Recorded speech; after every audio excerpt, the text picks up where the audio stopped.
set. Hello, hope everyone made it here dry before the rainstorm came down. But happy to see you guys are here. So I'm going to start with some questions at the beginning, some comments at the beginning and then go to some questions afterwards. So to begin, on July 31st, Secretary Rubio announced U.S. sanctions against Brazilian Supreme Court Justice Alexandre de Moraes, who used his position to authorize arbitrary pre-trial detentions and undermine freedom of expression. Moraes abused his authority by engaging in a targeted and politically motivated effort to silence political critics through the issuance of secret orders, compelling online platforms, including U.S. social media companies, to ban individuals for posting protected speech. As Secretary Rubio stated on X, our actions are a warning to those who are trampling on the fundamental rights of their citizens, and judicial robes cannot protect you. Turning to the Indo-Pacific, the White House announced that the United States has reached a full and complete trade deal with the Republic of Korea. This agreement, as the Secretary is meeting today with ROK Foreign Minister Cho Hyun, reflects the unwavering strength of the U.S.-ROK alliance, which has served as the linchpin of peace, security, and prosperity on the Korean Peninsula and in the Indo-Pacific for more than 70 years. Meanwhile, on Capitol Hill, the State Department reported to Congress that the Palestine Liberation Organization, the PLO, and Palestinian Authority, PA, are not in compliance with their commitments under the PLO Commitments Compliance Act of 1989 and the Middle East Peace Commitments Act of 2002. In response, the United States is imposing sanctions that deny visas to PLO members and PA officials in accordance with Section 604A1 of the Middle East Peace Commitments Act. These actions reflect our national security interests and our commitment to holding the PLO and PA accountable for undermining the prospects for peace. On the humanitarian front, the United States is providing $52 million to the World Food Program to deliver emergency food assistance from American farmers and producers to people in need in the Democratic Republic of Congo, Ethiopia, Haiti, and Djibouti. Under this new award, WFP will distribute 12,702 metric tons of food, yellow split peas, rice, vegetable oil, and Super Cereal Plus from our pre-positioning warehouses in Houston and Djibouti to support than 1.9 million vulnerable people. The United States is the largest donor of humanitarian food assistance globally, and the department continues to call on other donors to provide additional contributions to address global humanitarian needs. And before I turn it over to questions, I want to introduce our front row as spokesperson Bruce started last Tuesday, continuing the pattern here today. We have the Kyiv Post, Tehran, June Afrique, the Africa Report, News Nation, Bloomberg, SBT Brazil, and NHK. So with that, I'll turn it over to some questions. Thank you, Tommy. On the sanctions on the Brazilian Supreme Court judge you just mentioned, what is the State Department position to the main reason that led to the sanction announced by the Department of Treasury? What did the U.S. find as the main threat? Well, look, Moraes is an activist judge that abused his authority by engaging in a targeted and politically motivated effort designed to silence political critics through the issuance of secret orders compelling online platforms, including U.S. social media companies, banning the accounts of individuals for posting protected speech. Moraes further abused his position to authorize unjust pretrial detentions and undermine freedom of expression. The actions taken by Moraes impact U.S. persons and companies, and the United States does not tolerate malign foreign actors who abuse their positions of authority to undermine freedom of expression of American citizens. So do other Brazilians, individuals might face the same sanction, or if there is any indication of new travel bans or visa restrictions for Brazilian citizens in general, now or in the near future, even next year when there is a World Cup? Well, I'm not going to preview what we may have in terms of further sanctions announcements or other actions there. What I can say is just point to this action and again stress how seriously we take this. Mm-hmm. And the last question, if possible, how is the diplomatic engagement among those two countries? Secretary Rubio had a meeting here on this matter. If the State Department has a position on this meeting. Well, I have no readout to provide on a meeting for you. Yes, Leon. Yeah, hi. I'd like to come back to what you announced. I mean, there was a statement this morning, but you repeated it to the sanctions against members of the Palestinian Authority and the PLO. Could you specify to us who exactly are sanctioned, the officials that are sanctioned, and at what level? And could you explain to us a little bit the context of this coming really 2 days or a couple of days after the UN conference at the UN on the Palestinian statehood, and the push of many allies, U.S. allies, France, UK, Canada, for a Palestinian state? Well, look, to stress, this is a biannual review that happens twice a year in every single year. And this report refers to the review period that ended in January 2025. So in terms of the timing of this report, this is a biannual report provided to Congress, and that's being provided here. It is the first report being provided under this administration. So in terms of timing, that's the timing, and that's why we're seeing this report now. In terms of specific individuals, outlined in the media note in terms of the policy, one of the many policy options that were available that is being implemented. I don't want to get into specific cases because ultimately, per the report, there is an opportunity for a case-by-case basis consideration for a waiver. And so we saw the media note outlining certain policy implications, the actions that were taken, but ultimately this is a case-by-case, or there is that option for in terms of a visa. Yes? Thank you, Tommy. I'll take two more questions on this specific topic, on the PLO announcement, and then we can go on to a broader region for sure, but two more on this specific topic. But just to follow up with that, you, for example, for Brazil, for the Supreme Court judge, you didn't have any problems naming him and saying who it was. But in this case, you're not naming anybody, and could you give us a sense as to what level they are? How many people are we talking about? Well, so the sanctions will impose denial of visas for PLO members and PA officials.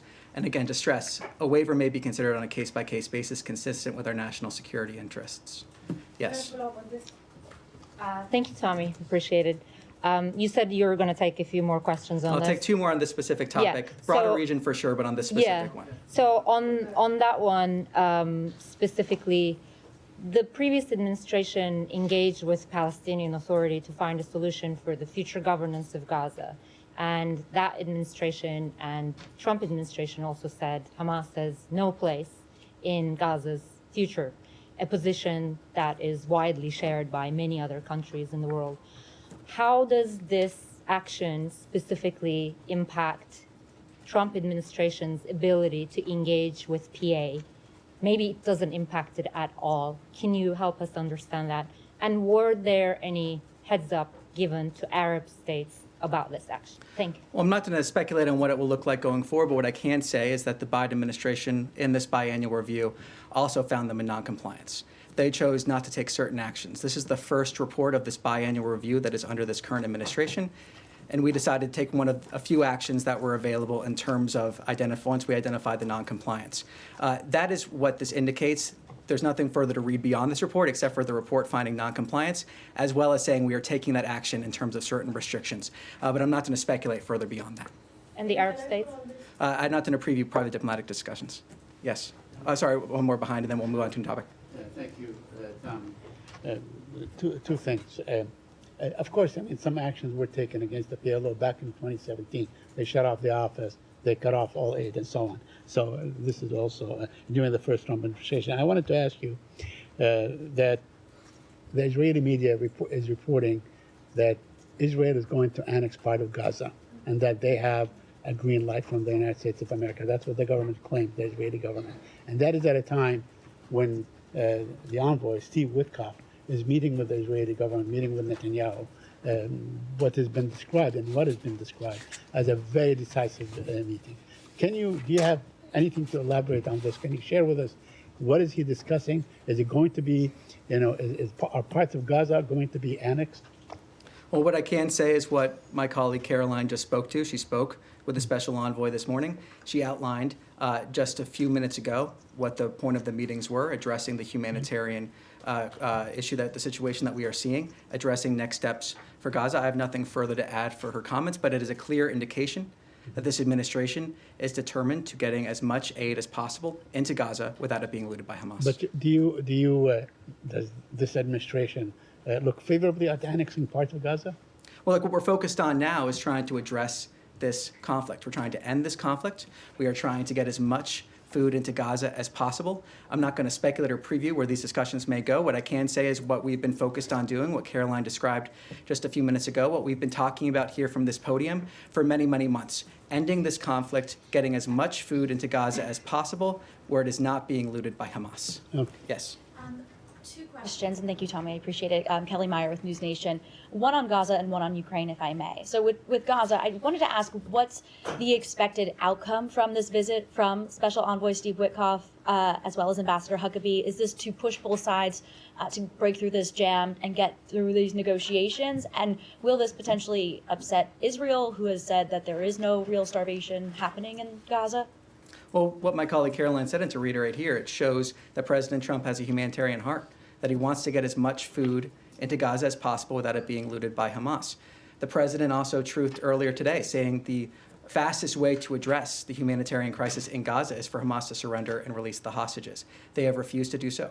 We've also seen the secretary speak earlier today about how there was a ceasefire in principle with an agreement, and then Hamas came and rejected the deal. That is the lack of good faith we are seeing from Hamas when it comes to these conversations. So ultimately, what this shows is that President Trump wants to get as much aid into Gaza without it being looted by Hamas as possible. That is a commitment we've had, and that's what this is showing. And just on Ukraine quickly, there's the talk about getting, European allies to pay into this fund in the Treasury Department, and then we would then send the weapons on to Ukraine. Do you have a sense of just how exactly you're going to make sure that these European allies do pay into this fund? And do you have a sense of how many so far have agreed to this?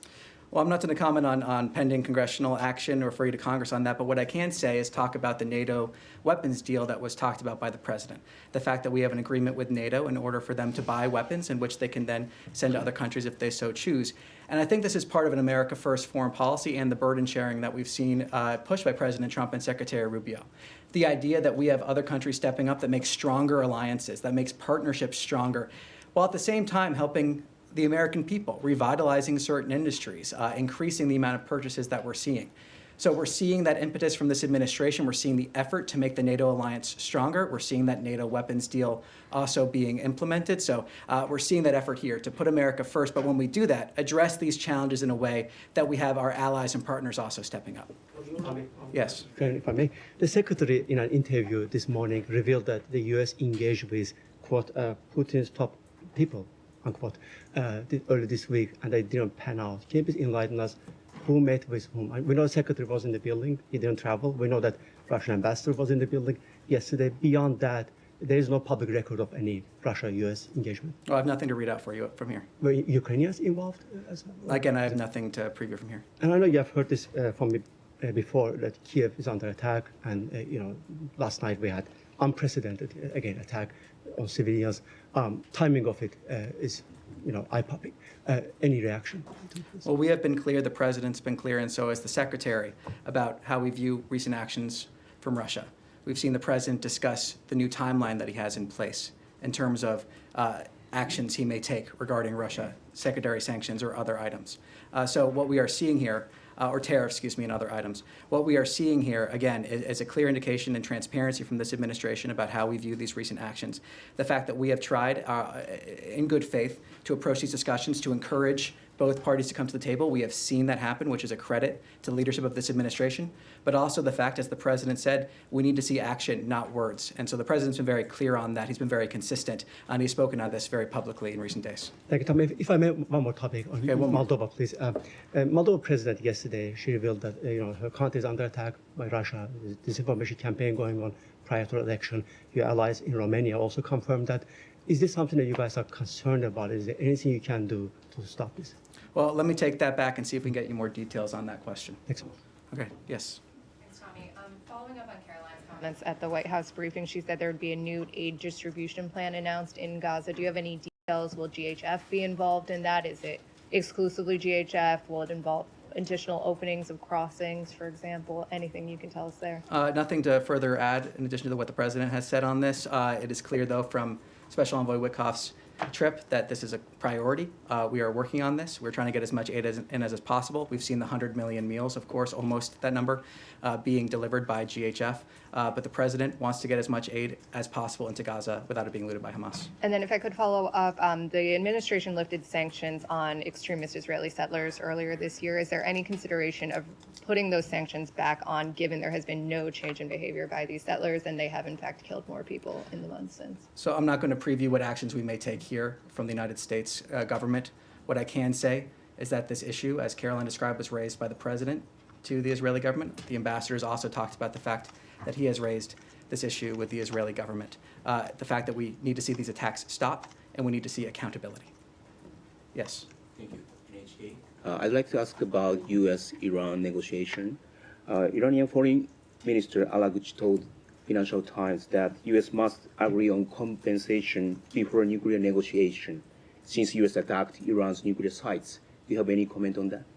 Well, what I can say is that any demands for financial compensation from the United States to the Iranian regime are ridiculous. If the Iranian regime really wanted to save money or alleviate some of the sanctions policy, they would stop taking destabilizing actions. They would stop wasting money on their nuclear program. They would stop sending money to terrorist death squads across the region. They would stop oppressing their own people. So if they really wanted to save money or find a way towards prosperity for their people, they would start taking those actions. So any demands for financial compensation for the United States are ridiculous. But to stress, the United States is ready to talk with Iran. Iran has a short window of opportunity, but the ball is in Iran's court. So we're waiting to see what they do in terms of now it's in their court. Yes. Thank you, Tommy. To follow up on the topic of Iran, we saw today the joint statement on Iranian state threat activity in Europe and North America. I was just curious about the timing of this statement with the U.S. and so many allies signing on, and whether this was driven by any kind of a spike in the attacks that you've seen since the U.S. has seen since the strike on Iran, or what was the catalyst for the particular timing of this statement, if there was any catalyst? No details to provide in terms of that. What I can say is these are discussions that have been happening with our partners for a long time, and it's an issue that we take incredibly seriously. And one other question.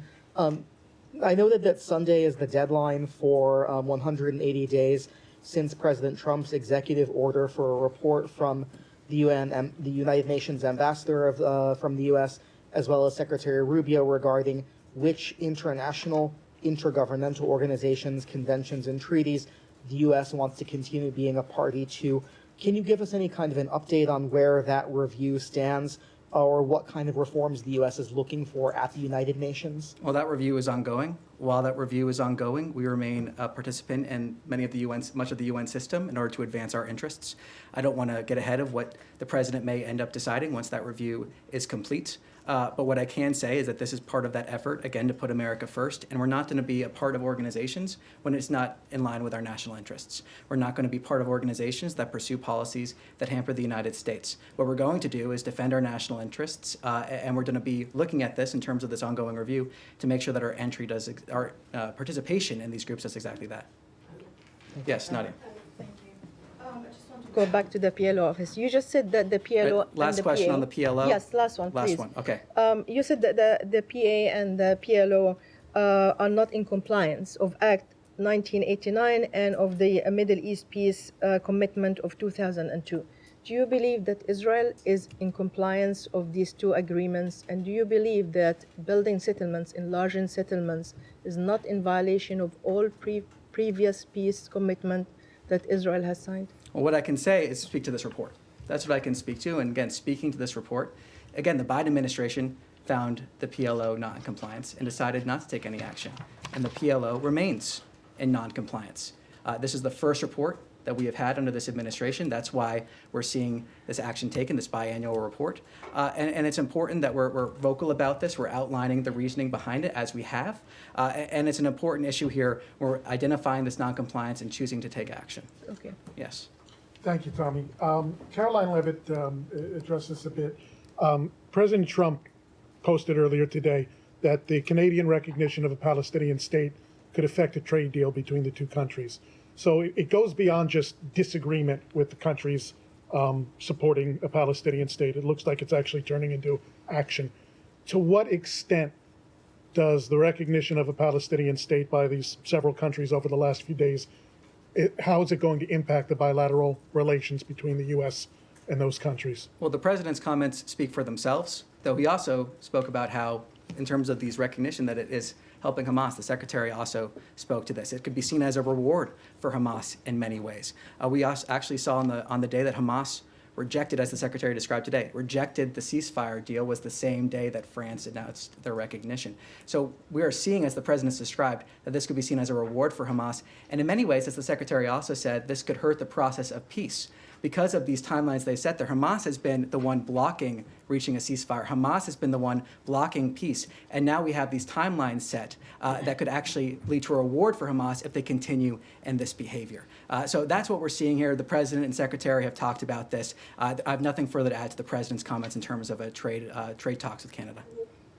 Yes. Yeah, thank you. I wanted to shift to another conflict in Sudan, the worst humanitarian catastrophe in the world, and the U.S. role there, engagement.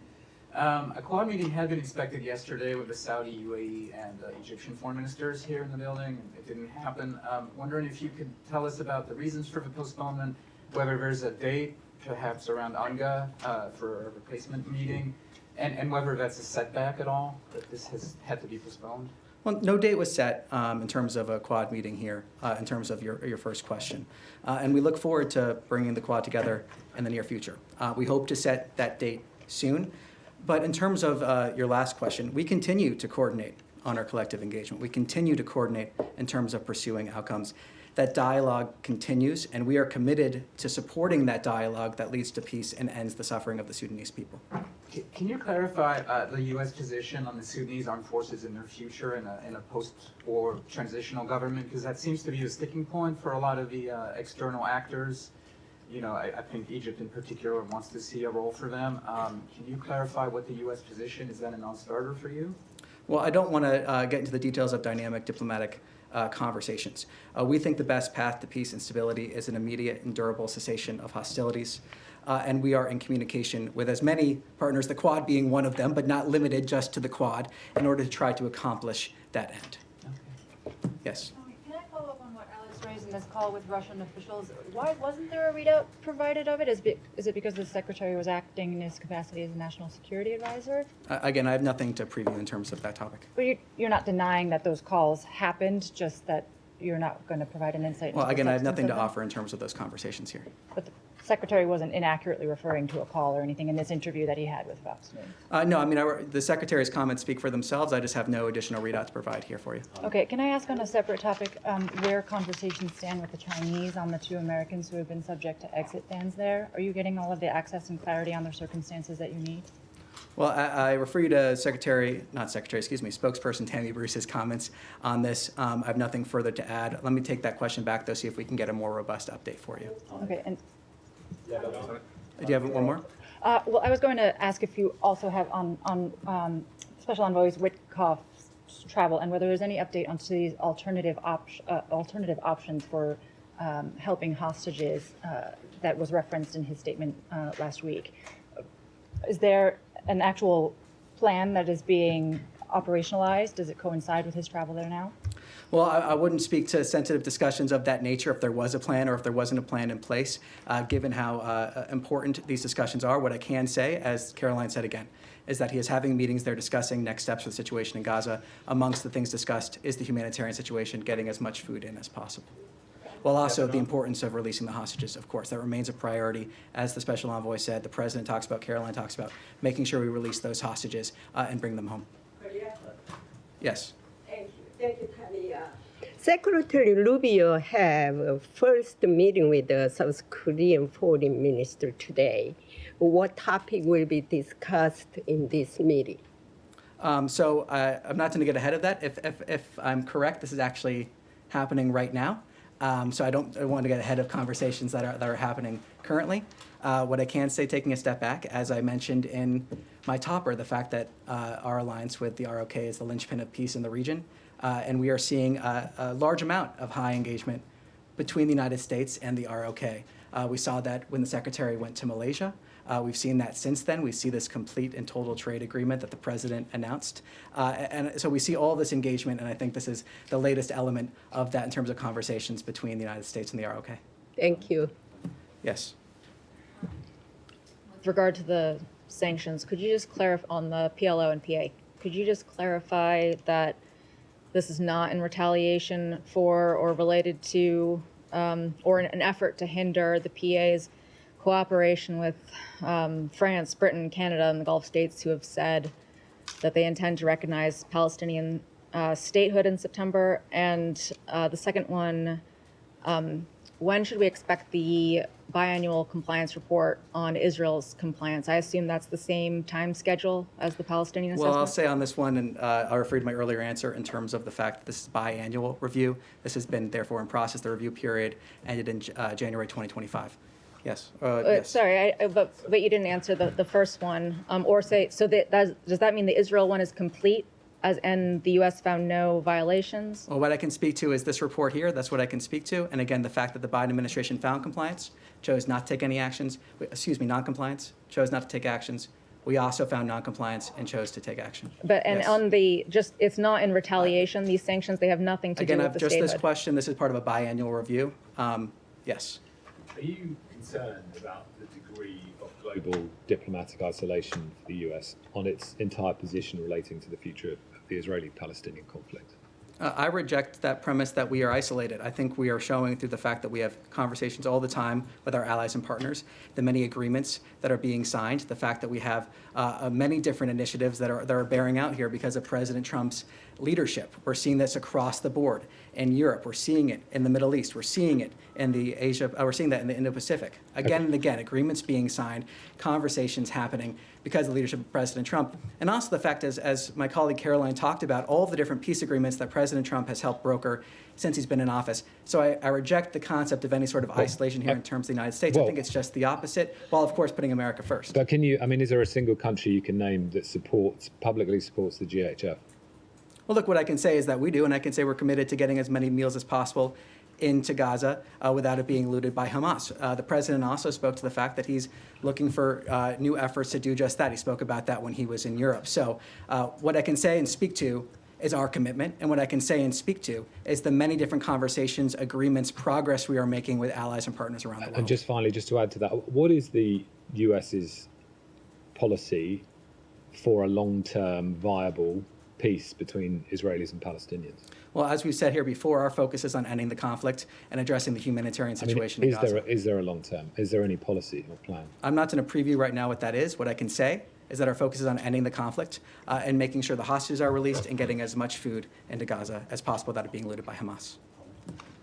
Yes. Thank you, Tommy. I just want to go back to following one of Said's questions regarding reports in Israeli media. 3 days ago, I'll try to be specific. Haaretz reported that Israeli officials briefed Secretary Rubio in their plan to annex parts of Gaza Strip, and they received an approval from the Trump administration. Do you have a comment? I addressed this question earlier. Free to my comments there. Yes. Thank you, Tom. Nice to see you again. Question about the Ukrainian war. U.S. President Donald Trump cut the deadline for a ceasefire deal with Vladimir Putin from 50 days to 10 days, warning of strong sanctions if no action is taken. Sorry, could you speak up just a little bit? I'm having trouble hearing you. U.S. President Donald Trump cut the deadline for a ceasefire deal with Vladimir Putin from 50 days to 10 days, warning of strong sanctions if no action is taken.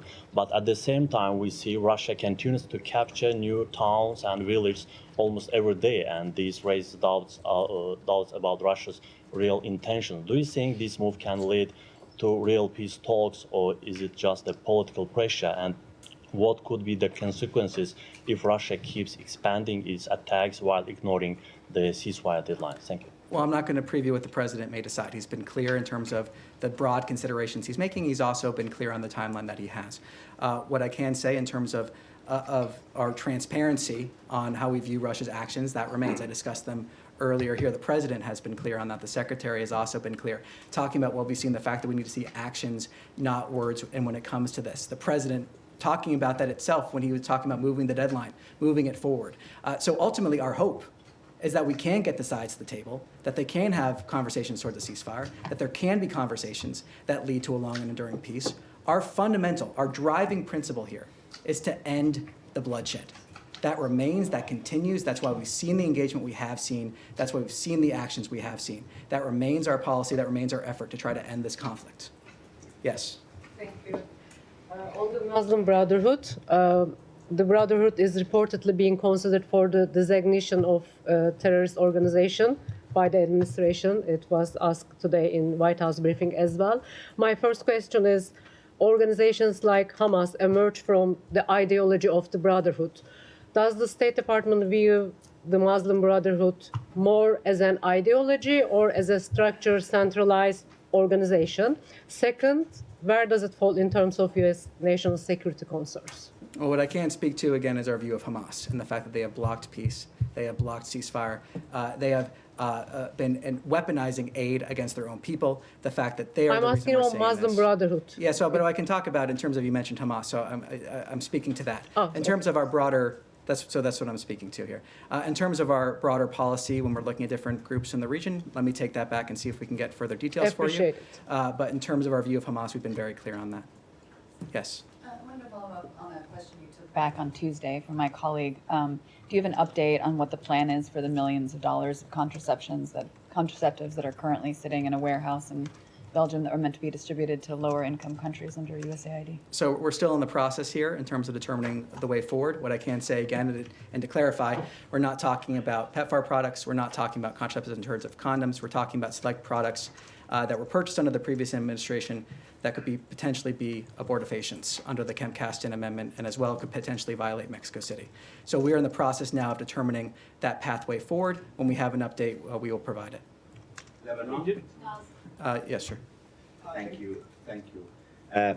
UNIFIL's mandate in southern Lebanon will end in a few weeks, in fact, by the end of August.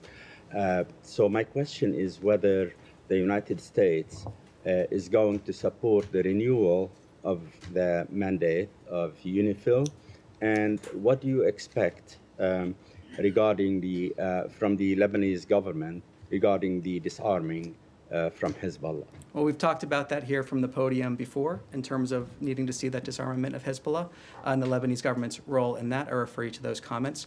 In terms of your first point, let me see if I can get more information for you on that. Yes. Yeah, thank you, Tommy. A question on Europe. So we saw the trade deals of 50%, and I'm reading an article from the Italian Corriere della Sera that says that the Italian Foreign Minister Tajani said that Europe couldn't do better than 50%, and that somehow they have to work on this number.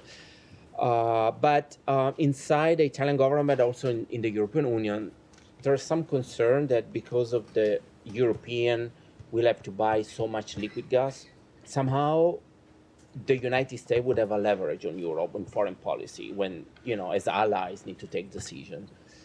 So what would be the answer from the State Department to this?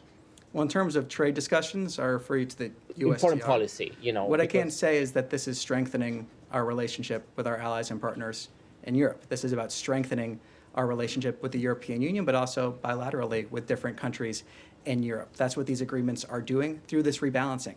And we saw that in conversations with the president when they were talking about this deal just when he was in Europe. That rebalancing that was necessary in order to lead to those long-term, stronger relationships. So that's what we're seeing. That's what we're seeing in a lot of these deals that end up benefiting countries around the world. And it's, again, showing President Trump putting America first. But when we do that, we can find common ground and lead to benefits for everybody. All right. All right. Thank you very much. Thank you. Thank you, Tom. Thank you.